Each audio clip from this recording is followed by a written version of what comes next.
Speakers and members of national parliaments, vice presidents and members of the European Parliament, colleagues and guests, welcome. My name is Sanna Lepola. I'm the Director General for Parliamentary Democracy Partnerships, and I will be guiding you through this opening of the first EU Parliamentary Democracy Forum. Interpretation is available in 23 languages. You can select your preferred language channel to both listen and speak in the language of your choice. It is now time to start the opening session. The opening speeches will be delivered by the President of the European Parliament, Roberta Metsola, and Søren Gade, Speaker of the Danish Parliament and Chair of the Parliamentary Dimension of the Danish EU Presidency. Dear President Metsola, dear Speaker Gade, it is a great privilege to have you here with us today. President, the floor is yours.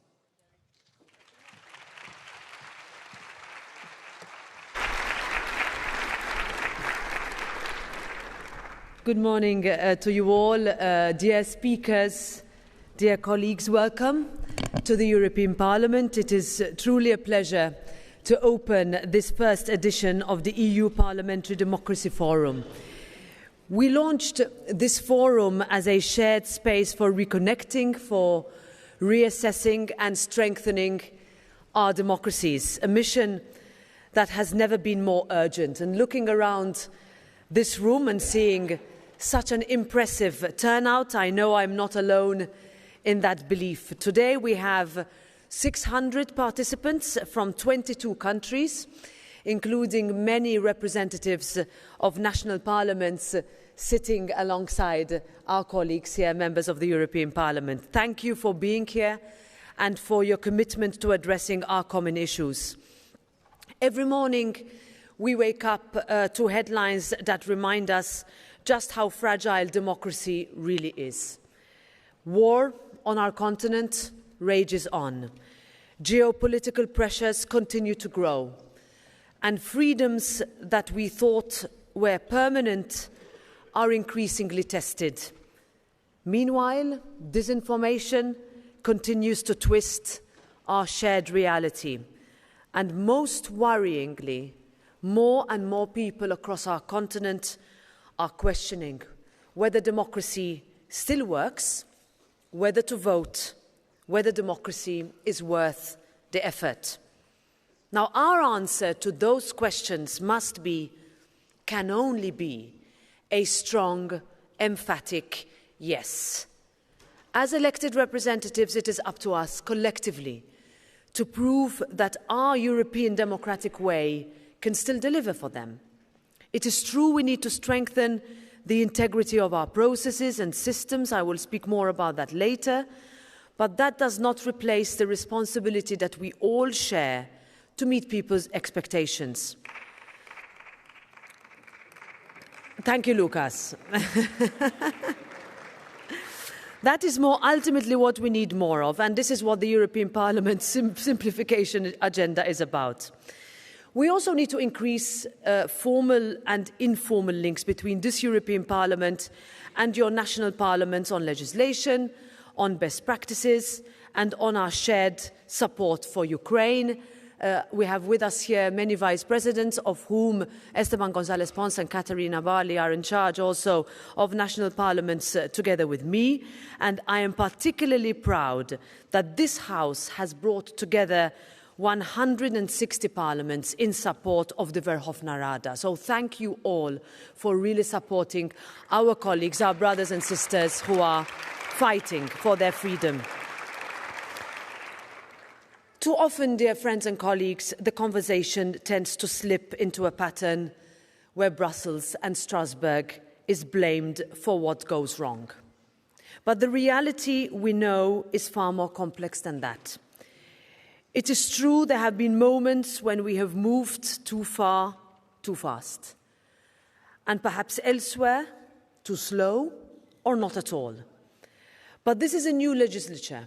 We have new drive and new focus. We have listened, we have consulted the people affected, and we have adjusted accordingly. The vote here last week on cutting back on certain corporate reporting requirements is a clear example of that.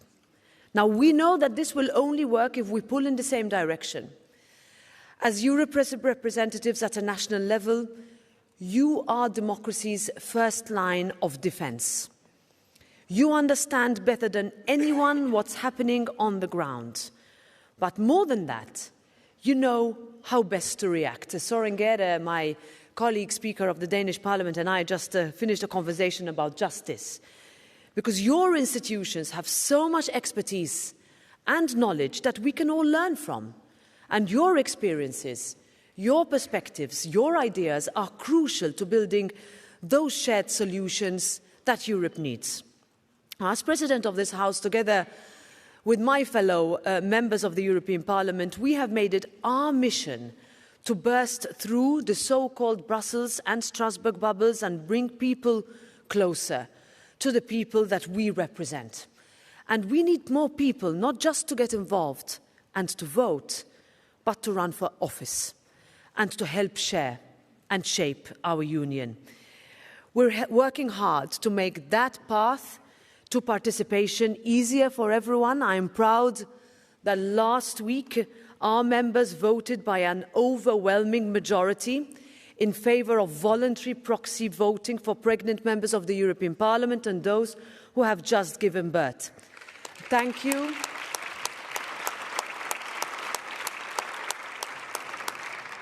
We will soon, first we will ask the Danish presidency to help us get it through Council, but then we will turn to you.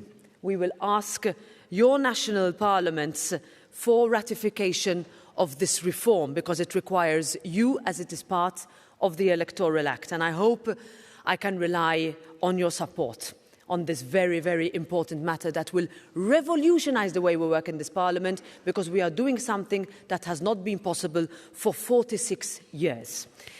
Rebuilding public belief in democracy means not just raising participation levels, but also effectively countering foreign interference and disinformation, the kind that fuels anger in our populations, that divides our democracies and weakens public trust in elections, institutions, even in each other. The European Parliament is already playing its part in this effort. At the start of our legislative term, we established a special committee on the European Democracy Shield to strengthen our collective resilience. And we welcome the Commission's recent proposals to protect independent media, support civil society and shore up institutions. And this House stands very ready to take these initiatives forward. Defending democracy also means planning for tomorrow. The technological revolution and the rise of artificial intelligence are already shaping our democracies, and we must face facts. Social media platforms are now where younger generations, first-time voters, but not only, primarily take part in politics. This means we must be better. We must get better at reaching out to them where they are, wherever they are on those platforms, supporting positive political engagement while combating polarisation. I had the occasion to be able to discuss with the Speaker of the Portuguese Parliament, José Pedro Aguiar Branco, who is here with us today, yesterday, who said, I'm going to steal your quote, I have to say, José, parliaments are not the cause, but they are the consequence. And this Parliament shows that as well. And we need to navigate. I have many colleagues here who are going through a very, very big realization that we need to do more to combat polarization, to fight populism, to counter narratives that seek to destroy. Now, what I did today, I have outlined a lot of challenges, and I'm sure we will be discussing many more throughout today. But I would not be speaking to you today if I did not think that we are capable of addressing those threats. Our democracies have the potential to keep up with the pace of change and to protect and deliver for our citizens. We have done it before, and we can do it again. But to get there, we need more connection, we need more action, we need more ambition at every level. This is how we restore trust in Europe, how we rebuild the promise of democracy, and how we establish a stronger, safer, and more resilient future. Thank you once again for being here in such big numbers. Thank you for all the work you are doing today and every day. Now let's work hard. Thank you.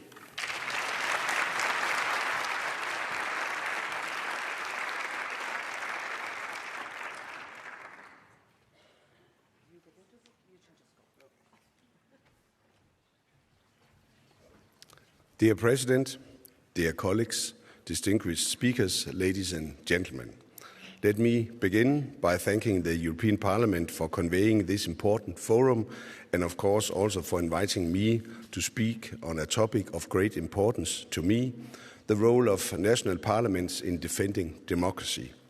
As a former member of this Parliament, the European Parliament, it is an honor for me to be back in this beautiful room. European democracies have deep historical roots. They are not easily overthrown or undermined. Yet we can never take democracy for granted. The day we start to see democracy as self-evident, we risk losing it. In most cases, democratic decline does not start with one big event or one big change. It often begins quietly, bit by bit. Today, democracy faces extraordinary challenges worldwide, including here in Europe. The rise of anti-democratic forces, the spread of disinformation, declining trust in public institutions, and threats to the independence of our courts. And on EU's doorstep, just a few hours' flight from here, as already said, the Ukrainian democracy faces the ultimate test against Russian aggression. This is not an abstraction. It is a struggle between raw power and democratic self-determination, between repression and a people's right to choose their own future. We are here to remind one another of something simple but essential. Democracy is not perfect. It is not self-sustaining. Every generation must defend it. But how do we as national parliaments ensure democratic resilience in times of pressure? Resilience in time of pressure. After the Second World War, we had an important debate in Denmark about what makes a democracy resilient. One view held that democracy resilience was best secured through strong formal institutions, fundamental rights, constitutional safeguards, and clear legal procedures that protect the individual. Another view argued that democracy was not rooted in formal procedures. Democracy is a culture. It lives in our ways of life. It's the way we speak to one another, in our willingness to listen and engage, and in our respect for those with whom we disagree. The truth is, of course, that it is not a choice between the two of them. Democratic resilience relies on both strong institutions and a strong democratic culture. Dear colleagues, national parliaments are among the most vital institutions when it comes to defending our democracies. When governments extend their mandates, it's up to the national parliaments to draw a line. Through oversight, debate and transparency, parliaments ensure that power remains accountable to the people and grounded in the rule of law. When our societies are challenged by rising division, when disagreement hardens into distrusts, national parliaments can play a unifying role. They create a space where different political views can meet, not to amplify division, but to turn disagreement into legitimate democratic decisions. And when foreign interference and disinformation threatens to erode public trust in our institutions and weakens civic engagement, national parliaments can respond by insisting on transparency, independent scrutiny, and strong support for civil society and independent media. All of this becomes even more vital in times of crisis. Health emergencies, security threats, energy insecurity, and cyber attacks all test our democratic principles. These challenges call for fast action, but they also demand accountability. Therefore, it is a mistake to sideline national parliaments in the name of efficiency or emergency. National parliaments are not an obstacle to effective decision-making. They ensure that citizens continue to trust the decisions being made on their behalf. Dear colleagues, strong democratic institutions are vital, but without a strong democratic culture, they cannot endure. Unfortunately, we have witnessed a corrosion of that culture in the recent years. Politicians are facing intimidations, insults shouted in the streets, death threats, even stones thrown at windows of private homes. Yesterday in Denmark, we held regional and municipality elections. We ought to have a democratic celebration. What ought to have been a democratic celebration was shattered by several incidents of harassment against politician candidates during the election campaign, and there was candidates from left and right. Surveys in Denmark show that about half of the local politicians have experienced harassments in the recent year. National politicians are targeted as well. More than 1 in 10 members of the national parliament report that they feel they are not safe in public areas. This is a direct attack on our democracies. I know it's the same in many countries. Harassment does not only harm the individual politician and his or her family, it harms the democracy we are trying to uphold. If intimidation becomes normal in everyday politics, it will deter many of our colleagues from engaging in society and in politics, from running for office, from volunteering in parties, or from simply speaking up on different issues. Under no circumstances we must ignore the scale of this problem. National parliaments have a duty to act on this. In Denmark, we are now discussing several initiatives, including a stronger police response and tougher punishment for threats and harassments. I welcome the opportunity to discuss ideas and proposals with you to address this issue. Dear colleagues, allow me to conclude with some experiences from Denmark. Our democracy is not perfect, but we have built a high level of trust in one each other and as an important ingredient in a resilient democracy. But where does this trust come from? There is not a single explanation to that, but I believe this can be tracked back to our strong tradition of voluntary-led communities. An old Danish joke was, or is, that if two Danes meet, they cannot sit together without forming a committee.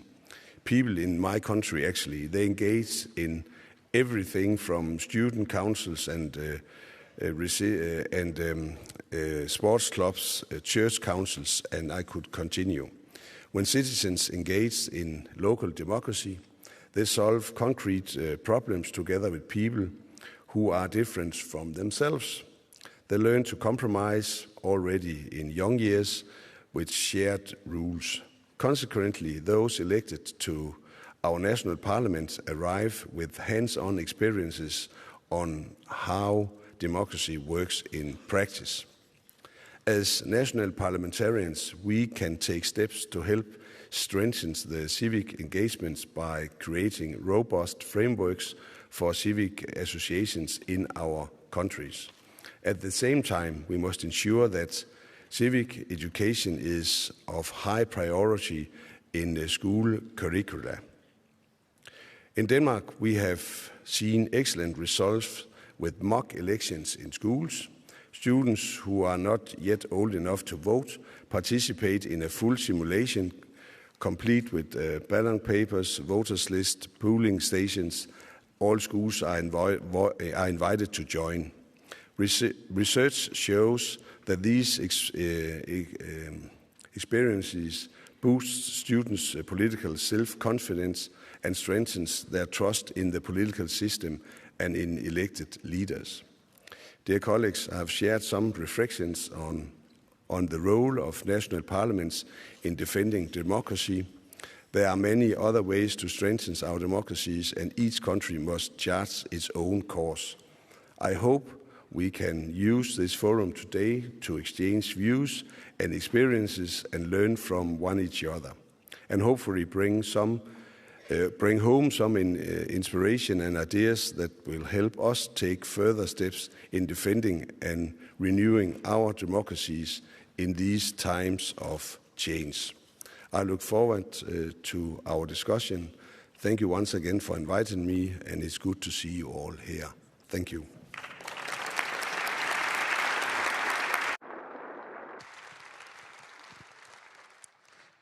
President Metsola, Speaker Gade, many thanks for your inspiring words.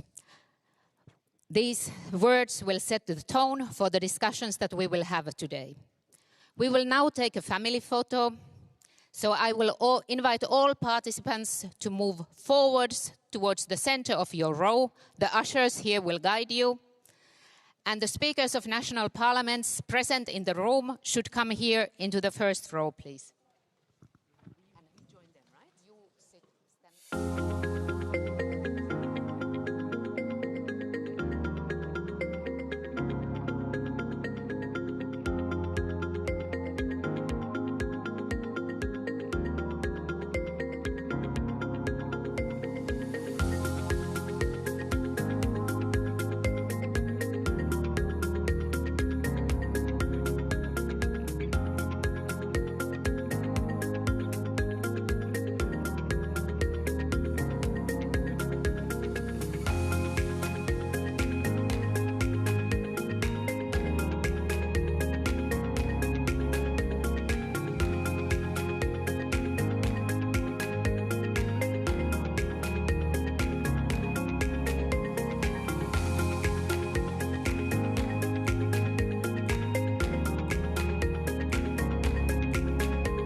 Could people please take their seats?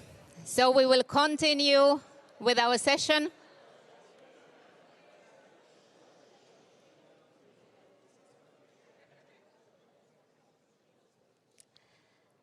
Thank you all. Now we will continue with our opening session. Joining us online, we are particularly privileged and honored to have Maria Ressa with us today. Maria is a journalist, co-founder and CEO of Rappler, and a Nobel Peace Prize laureate. An award granted in recognition of her efforts to safeguard freedom of expression, which is a precondition for democracy and lasting peace. She is a tireless defender of the integrity of public discourse, whose courage continues to inspire journalists and citizens across the world. She has won several awards for her contributions to journalism and human rights. Maria, please, the floor is yours. Thanks so much. Speaker Metsola, President Metsola, apologies, Speaker Gade, distinguished members of Parliament, thank you for inviting me to address you. I speak to you today from Manila, Philippines, where we've lived through what happens when the legislature or our parliament that fails to defend democracy against disinformation, where I've faced 11 arrest warrants in a little over a year for the crime of journalism, where our newsroom behind me has been under sustained attack for just doing our jobs. But I'm not here to tell you about the Philippines alone. I'm here because what happened to us is happening to you. The authoritarian playbook that was beta tested in my country has gone global, and parliaments, your parliaments, are on the front lines of this battle. We're witnessing the systematic dismantling of our shared reality. In the Philippines, we watched social media transform from a tool of liberation into a weapon of oppression. In 2016, we in Rappler documented how disinformation networks could deliver 1 million messages per hour, flooding the information ecosystem until lies became indistinguishable from facts. This isn't just happening in developing democracies. You know this now. Look at your own societies. The same tactics, the same technology platforms are being weaponized to attack your institutions, to erode trust in your parliaments, to make your citizens believe that democracy itself has failed them. The authoritarian narrative is seductive in its simplicity. Democracy is weak, chaotic, inefficient. Strong men offer order. They promise simple solutions to complex problems, and they use the very tools of democracy, free speech, open debate, electoral systems, to destroy it from within. Parliaments today face attacks on 3 fronts. First, the assault on truth itself. When there are no facts, when every piece of evidence can be dismissed as fake news, how can parliaments conduct oversight? How can you hold governments accountable when accountability requires agreement on basic reality? In my country, we've seen congressional hearings become theater, where documented corruption is dismissed with viral lies. Second, the algorithmic manipulation of public discourse. The platforms that were supposed to democratize information have instead created surveillance capitalism that profits from polarization. They've turned democratic debate into tribal warfare. Your constituents aren't just disagreeing anymore. They're living in parallel realities, each with their own facts, their own heroes, their own enemies. The erosion of institutional trust. This is the most dangerous. When citizens no longer believe their parliaments represent them, when they see democratic institutions as corrupt or captured, they become willing to trade freedom for the false promise of authoritarian efficiency. But here's what authoritarians fear most: the triumvirate of parliamentary power, press freedom, and civic engagement working together. Parliaments need a free press. We are your early warning system. When Rappler exposed the disinformation networks in 2016, we were sounding the alarm for democracy itself. when we revealed how Cambridge Analytica-style operations were manipulating our elections, our people, we were defending the integrity of representative government. But we can't do this alone. In the Philippines, when the executive branch weaponized the law against us, it was our legislature that should have been our shield. Instead, many of our legislators amplified the attacks, spreading the very lies meant to destroy us. This is why the European Parliament's commitment to press freedom isn't just about protecting journalists. It's about protecting your own institutional power. When the press is silenced, parliaments are blinded. I've said this before and I'll say it again. Information integrity is the mother of all battles. Without facts, you can't have truth. Without truth, you can't have trust. Without trust, we have no shared reality, and without that, democracy dies. Parliaments must become champions of information integrity. This means legislative action to hold technology platforms accountable, not just for content, but for the algorithmic amplification that turns lies into weapons. The EU's Digital Services Act is a start, but enforcement will determine whether it's meaningful or merely symbolic. 2, investment in public interest media. While big tech extracts billions from your information ecosystem, local journalism, the journalism that covers your parliaments, your communities, is dying. This isn't just a market failure, it's a democratic emergency. 3, education for information literacy, and you've heard this. Your constituents need to understand how they're being manipulated, how their emotions are being weaponized, how their data is being used against their own interests. Right now, we're at an inflection point with artificial intelligence. The same technology that could democratize access to information could also perfect the authoritarian surveillance state. Parliaments must decide, will AI serve democracy or destroy it? This isn't hyperbole.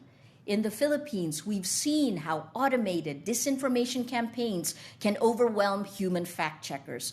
We've seen deep fakes, I've had so many of them, used to destroy reputations. We've seen AI-powered surveillance used to track and intimidate journalists and activists. But we've also seen the possibility of technology serving democracy. Here at Rappler, a small group of about 120 journalists were building alternative platforms, looking for digital sovereignty, creating spaces for genuine democratic discourse. We're part of a global movement to reclaim technology for the public good, building the Matrix Protocol chat app, a federation of news organizations. Parliaments must be part of this movement, not just as regulators, but as innovators. Distinguished members, you sit in chambers where history was made, where fascism was defeated, where democracy was rebuilt from ashes. Your predecessors faced tanks and armies. You face algorithms and lies. The threat is different, but the stakes are the same. I've been arrested. I've been threatened. I've been targeted by the full weight of state power, but I'm still here, still fighting. Rappler is still alive because we know what happens when we surrender. I've seen democracy die in real time, suffocated by lies, strangled by silence. But I've also seen democracy fight back. I've seen citizens refuse to accept manufactured reality. I've seen journalists, our young journalists, risk everything for truth. I've seen parliaments remember their purpose and reclaim their power. This is not a battle any one institution can win alone. Parliaments need journalists to inform your debates. Journalists need parliaments to protect our freedom. Citizens need both to defend our democracy. We must build what I call a trust triangle, connecting parliaments, journalists, and people in defense of truth. This means parliamentary hearings that platform facts, not propaganda. Legislation that protects whistleblowers and journalists. Oversight that follows evidence regardless of political costs.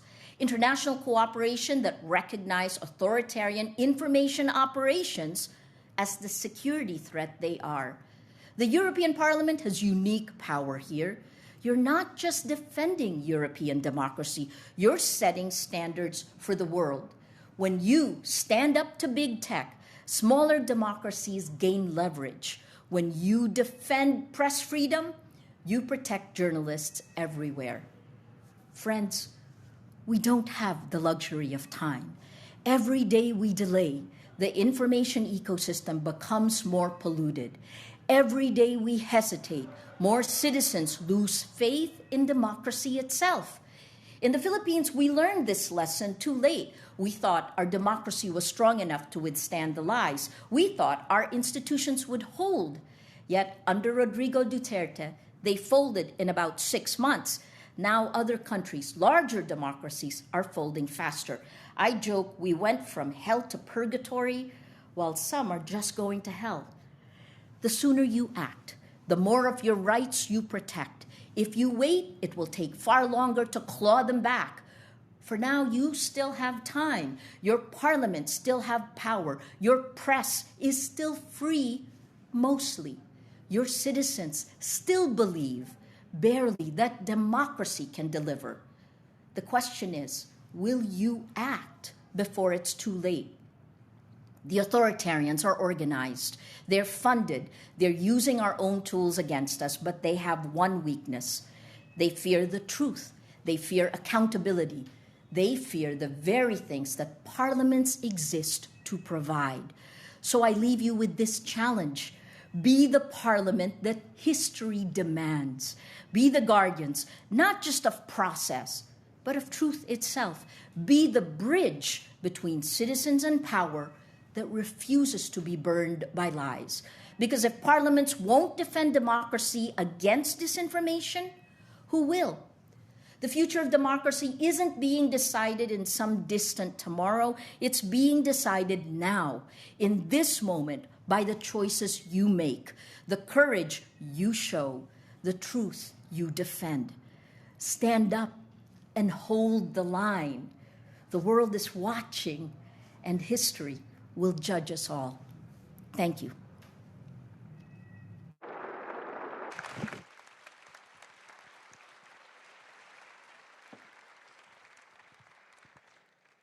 Maria Ressa, thank you for spelling out so clearly how vital it is to defend democracy against disinformation and authoritarian narratives.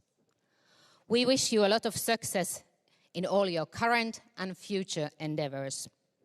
We now open the first interactive session of the day, so I will hand it over to our moderators, Emily and David. Thank you.